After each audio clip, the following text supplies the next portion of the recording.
Hello, everyone. I'm joined by Cate Truss now. It's been a while that I've been trying to talk to her. I've seen her on many network television shows and podcasts. She is in Chicago. Thank you so much for taking the time. No worries. I am excited to be here. It's always an honor to have people to ask to talk to you, to want to hear your story and what you're doing. So thank you. Yeah, absolutely. Now you're in Chicago. I was there just last year. I'm in Michigan, so we go to Chicago often. A lot of Michigan people go there. But I saw you on your network, and you are kind of standing up as a voice. I call you a regular person. You're not the mayor. You're not an elected official. You seem like an average person, and you're talking about politics, but you're also talking about just the way of life in Chicago and in the United States. Give us a little bit about your history. Have you always been involved in these issues or no? I think that I've always been sort of a low key advocate, always advocated for education, the disparities that you see here in Chicago.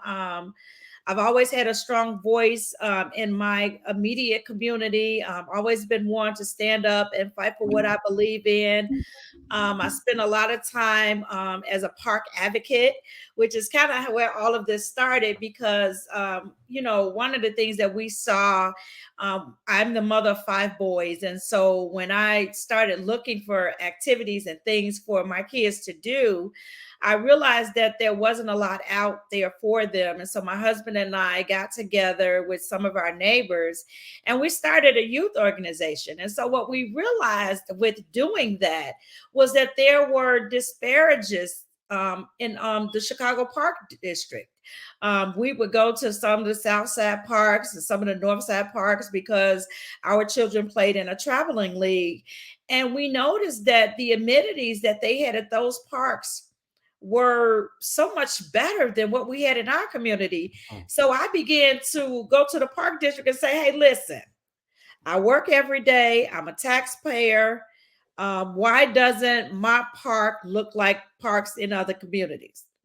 Fair. I need to explain, why that is.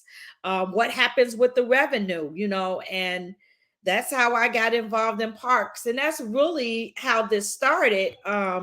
Our mayor decided that he wanted to put a migrant shelter in our community park.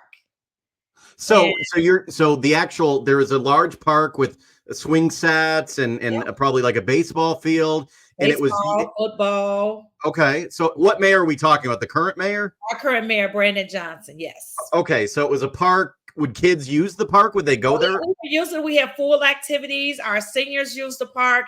You had over 300 kids using that park daily. Wow. And so the issue was that we have parks in this area where there are little to no activities going on. But this particular park has robust programs, robust activities. The children use the park, the seniors use the park. They're there every day. And so basically, we were just told that the mayor wants to take this particular park and they wanted to house migrants there. And we were like, yeah, no. So when he means house migrants, are you talking like tents or house? Or what are they? What's it look like? They were going to take over the field house, probably going to bring tents in, because they were looking for places because it's expensive to house them. So they were looking for large facilities that had showers, that had kitchens, that had amenities, so that they would be able to kind of care for themselves in addition to open space so that they can have large numbers of them.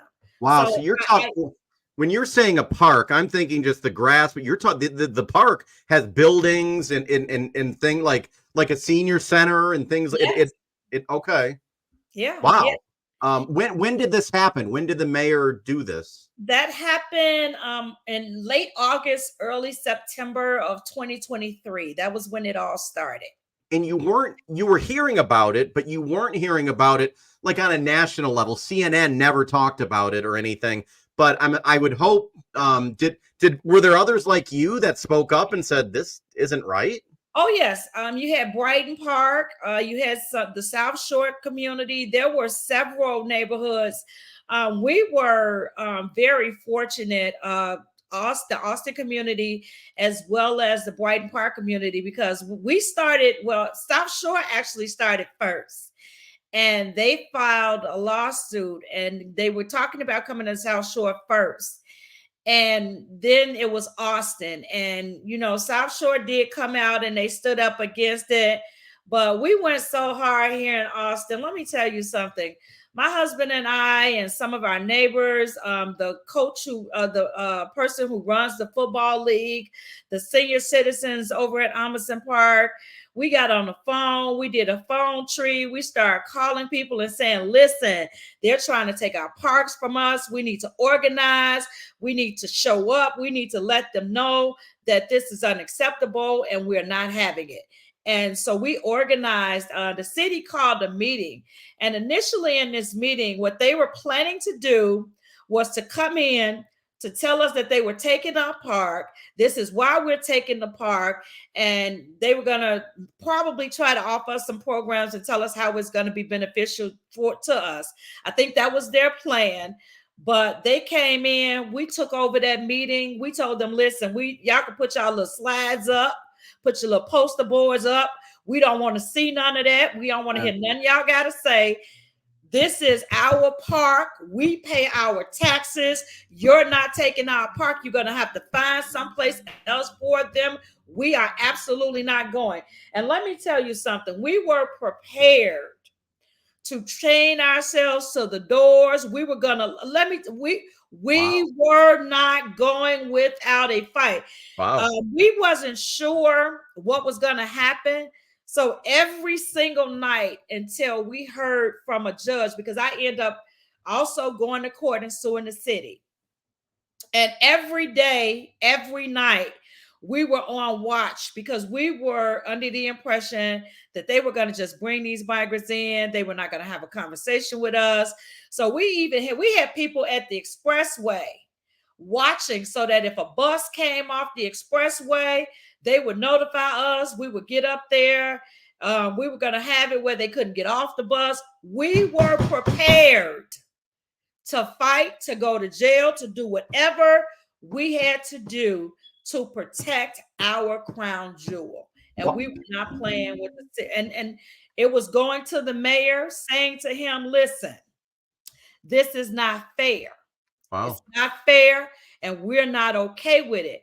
And so what began to happen as I got involved in this, I started paying attention to the migrant crisis. I started paying attention to where they were coming from. I started paying attention to why Governor Abbott was even sending them here. And then I paid attention to the fact that not only was Governor Abbott sending migrants here, but we were getting migrants from New York. We were getting migrants from California. We were getting migrants from Denver. And the reason we were getting them was because our mayor would stand on the news and say, we're the city of big shoulders, and we can handle it, and send your migrants here. We'll take them. So if you're standing back and you're saying that to people who are in crisis, Texas was in crisis. Yeah. And there was nothing being done. Yeah. And so as a sanctuary city, I'm struggling, and I'm saying to the government, to America, the borders in Texas are overrun and we're struggling. We need help. And you're standing on the other side of the country saying, we can take them. We got room. Send them here. Bet. That's what I'm going to do. And I applaud Governor Abbott. I would have sent them to you too. Since you say you could take them, then take them. What happened with the park? Did you get a victory with that, or did they? We got a victory. Yes, we end up winning. They end up deciding to go elsewhere because, like I said, we were in the media. We hammered the media. I remember that. I was all over the place. I was on Fox. I was on NSNBC. Every place that would have us, we were there. We were talking about how this was unfair. But then I also began to look at the money that was being spent. And I live in the Austin community, and I although I'm in a middle class area of Austin, there are certain areas of this community that are very poor. that are very neglected, that are very blighted. Our schools are some of the worst and some of the best. And so, because there's so much of a difference in how things are conducted here, it really made me start looking at things on a more grander scale. And once I began to look at the disparities and I looked at the money that Chicago and New York and all these places were spending to house and to take care of migrants. And then I began to get angry because, see, one of the first things that you have to remember about sanctuary city is that sanctuary city only means we won't report the illegals to ICE. It does not mean that we're responsible for taking care of them and housing them. And so, when they came here to Chicago, we took on this whole responsibility of making sure that people were taken care of. And then, of course, you have these liberal socialists in Chicago who like to say, well, I don't understand why you Black people are mad. You should be able to understand this. It's the same as when you migrated from the South. No, it ain't. Because first of all, when my ancestors migrated from wherever we migrated from, nobody gave us anything.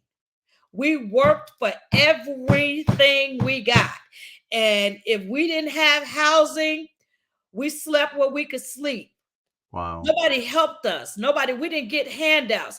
And contrary to popular belief, a lot of people love to think that the Black community receives a lot of handouts. And you know what? We don't. A lot of people are out here struggling and making it the best way they can.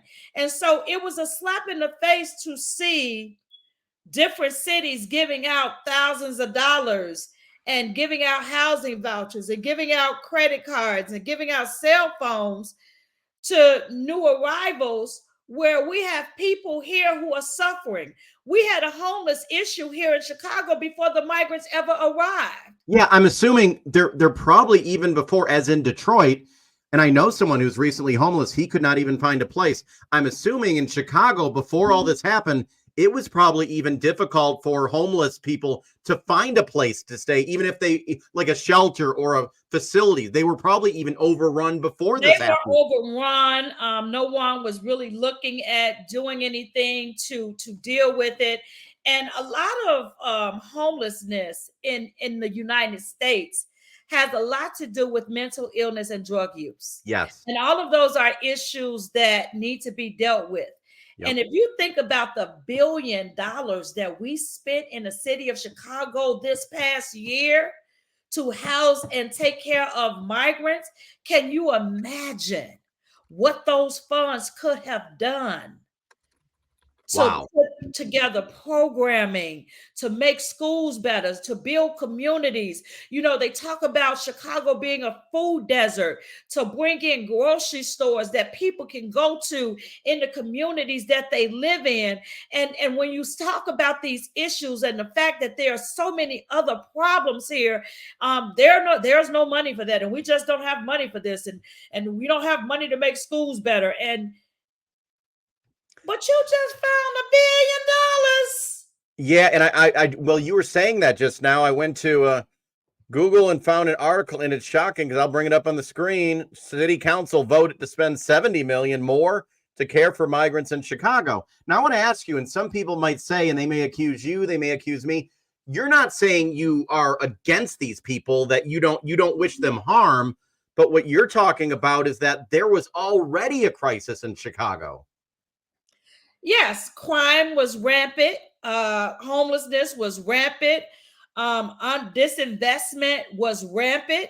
And so these were things that were already happening. Like I said, we had 67,000 homeless people in the city of Chicago prior to migrants arriving. Wow. That no one was dealing with, that no one has never driven down these different areas where our homeless population live and say, hey, listen, come on, we're going to pick you up and take you and put you over in a hotel. Even in the winters in Chicago, and we have deadly winters. Oh, yeah. And once those shelters filled up, That was it. There were no opening of churches and police stations and things like that for these people to come and to lay their head overnight just for the night.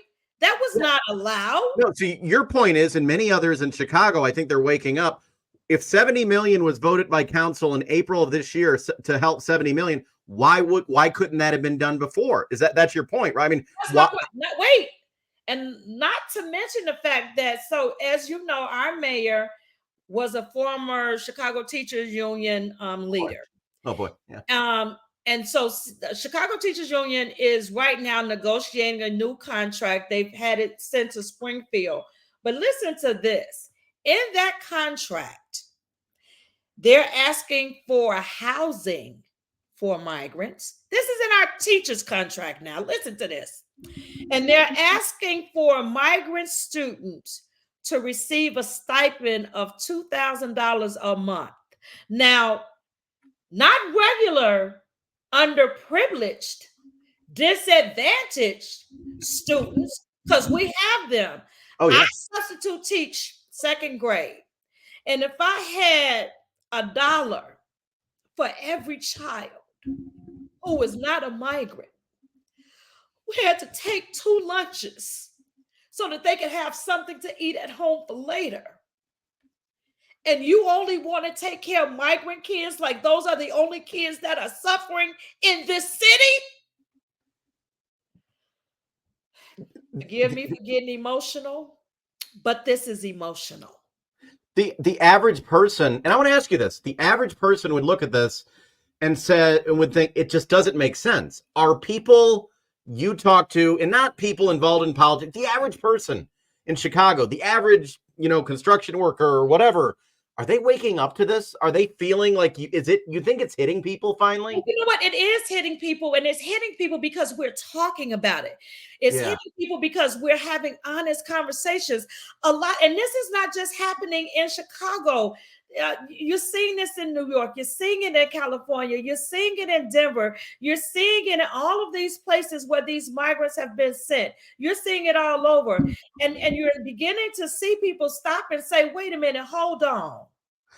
And they're looking at it, like I said, they're not, I'm assuming, you tell me if I'm wrong, these are many people who are Democrats who are upset, Republicans, independents. Are they not even thinking about it politically? Are they just thinking that this is wrong? Well, I think that people are just thinking about it as it being something wrong. But what I'm doing is also saying to people that you have to think about this politically as well. Yeah, because that's why it's happening. The mayor is a Democrat, obviously, right? I'm like you. So let me tell you, and I'm like you, union member, start Democrat, voted for Obama, voted for, Clinton, and now I didn't vote for Hillary because I had some issues with the Clinton administration, but I definitely voted for Obama.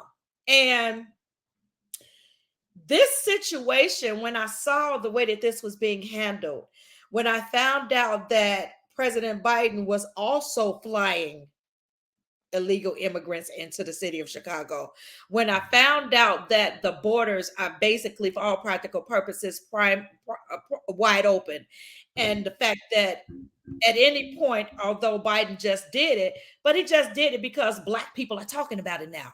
We're talking about it, and he needs our votes. And he understands that. So now that Black people are talking about, you could have put forth an executive order to stop this at any point if you wanted to. To me, the fact that the Biden administration has been flying illegal immigrants into the United States lets me know that you weren't really dead set on handling this, that you're probably okay with this. And so that makes me have a problem with you and the Democratic Party. I voted Republican this year in our primary for the first time. Wow. And I will be voting Republican. And I'm basically saying to people of color, primarily, because we're the ones who are pigeonholed by the Democratic Party. And I'm saying to us, we have to start paying attention to the policies that they're pushing and how they affect us. And the fact that we have blindly followed the Democratic Party for the last 60 plus years. And where has it gotten us? And even though we're seeing more Black elected Democratic officials, they are still not necessarily representing us in the best light. And so for that reason, we need to start doing things differently. We need to start looking at a different party. Our votes are being taken for granted by the Democratic Party, and that's just how I feel. Yeah. Are others? I think they are, because the polls show that people are waking up to what you're saying. Do you see it on the ground when you're talking to average people in Chicago? I'm talking white, black, Hispanic, whatever it might be. I'm seeing it across the board. And I think that what is interesting is it's funny how when I walk out of the house with my Make America Great Again hat, my husband be like, "You gonna go outside with that?" Yep. Yes. And because there's this myth that to be MAGA or to support Trump or to support the the Republican Party, that first of all, you can't be black. Secondly, you can't be a middle class person. You can't be, it's something wrong with you if you're looking at the Republican Party as a person of color. And one of the things that I kind of try to remind people is both parties has issues. Yeah. And they'll continue to have issues if we separate ourselves from them, and if we don't hold them accountable. And I think that by people of color really looking at the Republican Party, two things are going to happen. The Democratic Party is going to wake up and say, "Dog, we can't keep playing these people because now they're paying attention." And the Republican Party will also hopefully say, "We have some policies in place that have not been friendly or beneficial to Black people. We need to go back and relook at that." Wow.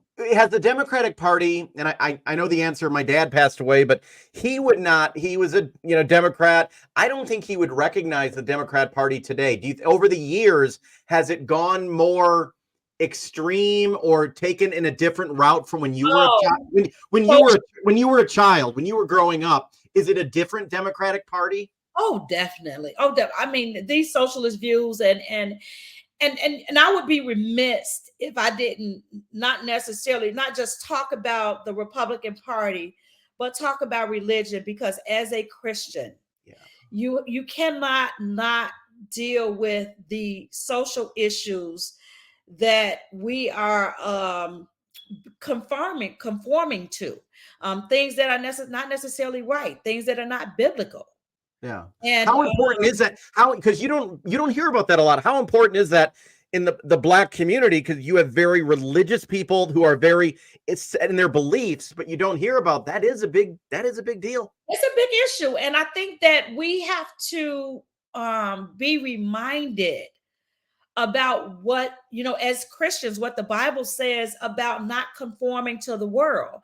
And so when it says not conforming, there are things that the world thinks that is okay, but biblically we know that are not. And, one of the things that the Democrats right now are hanging their head on is abortion rights. But we know as Christians that is not something that is okay. And so, as much as we like to say that people have a right to choose, the Bible says otherwise. Is it tough?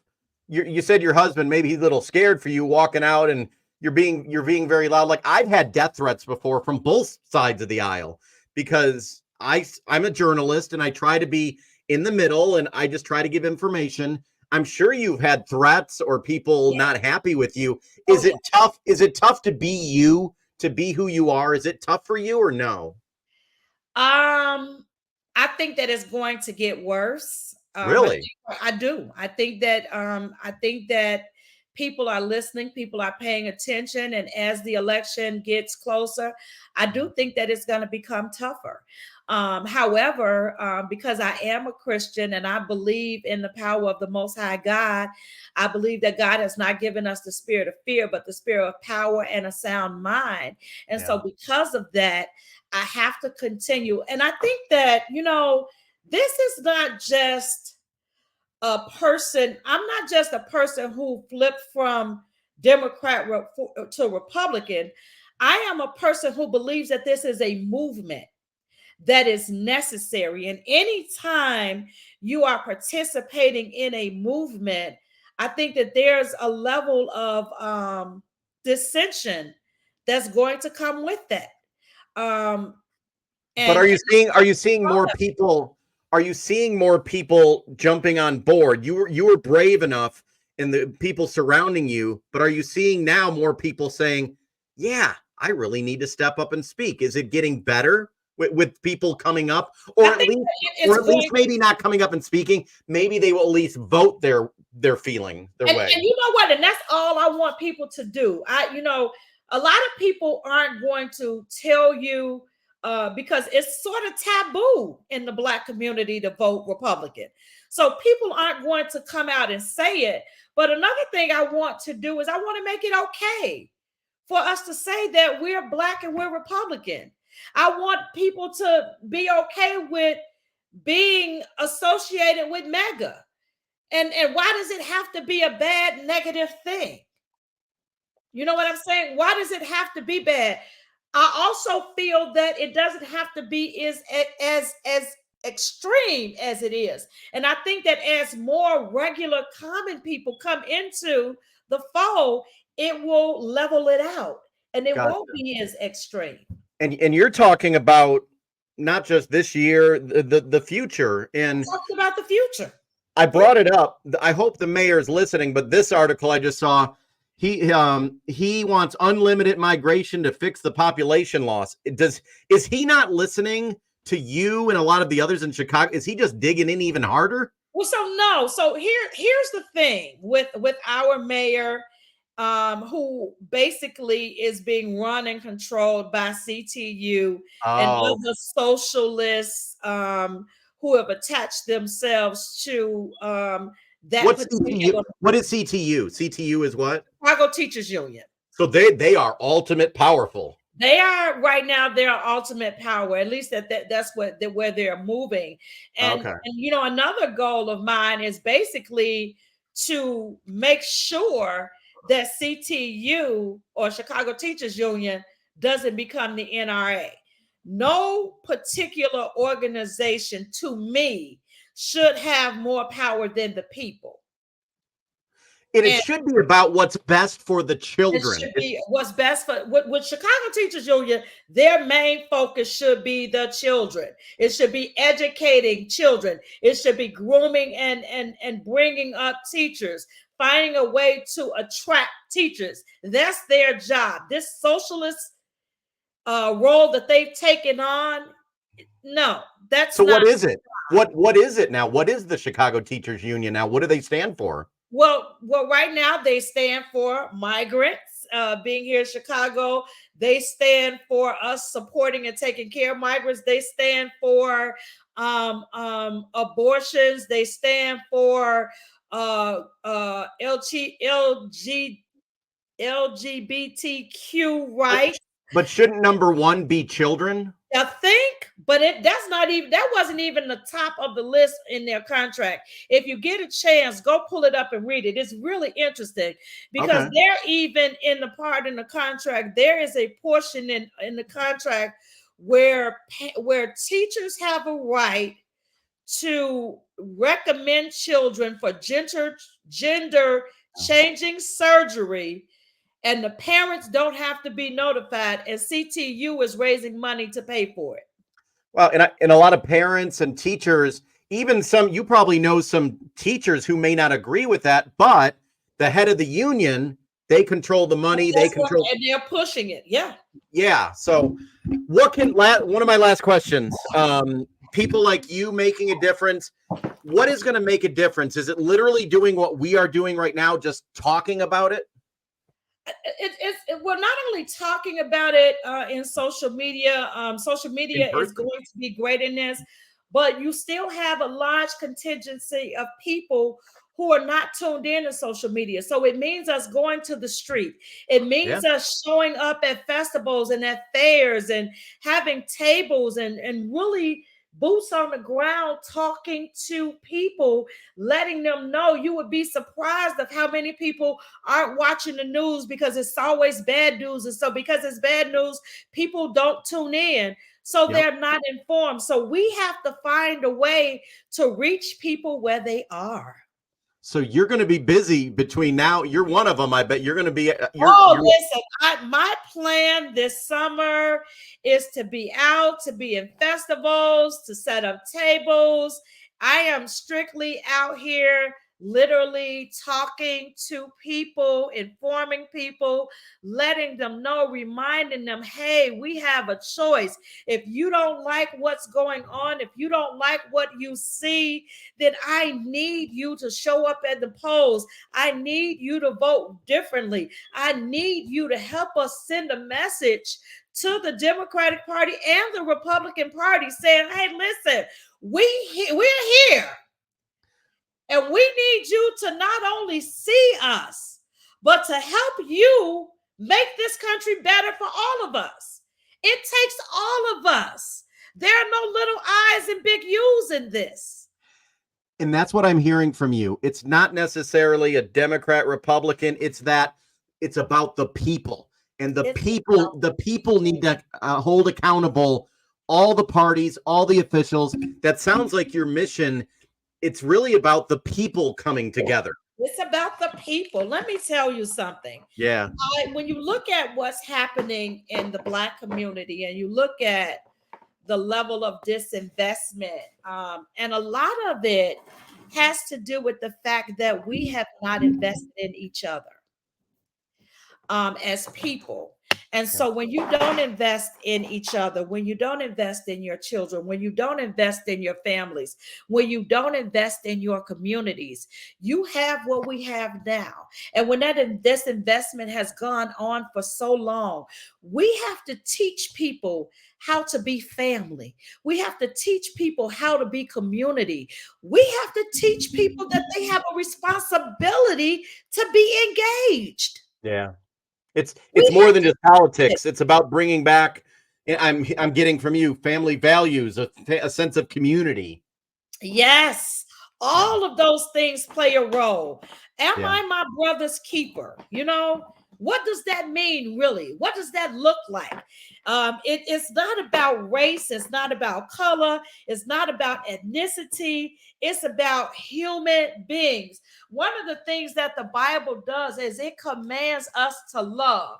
Now, nowhere in there do you see it says, well, if I'm Black, I have to love Black. If I'm white, I have to love white. If I'm Asian, I have to love Asian. No, we see that when Noah took people and things into the ark, he took two of everything. Yeah. It was two of everything. And when we talk about the different tribes in the Bible, there are different tribes. There were 12 tribes. That means that there were 12 different groups and nationalities of people. There is no one superior group. And we have to get away from that. And one of the ways that we do that is we teach universal love. Well, it's been an honor talking to you. And hopefully before the election, I'd love to have you on again. Thank you so much. Thank you. I go to Chicago often, so I'd love to stop by and meet you in person. It would be an honor. You have your phone number now, so I do. When you and your wife are here, you have to come over. I am a very good cook. Ooh, so you have to come over and have dinner with us. You have to do that. I make a pound cake that is just to die for. So you have to come over and just sit down and talk with me, meet my neighbors. You will find out that I don't just talk the talk, I walk the walk. Well, thank you so much. You're amazing.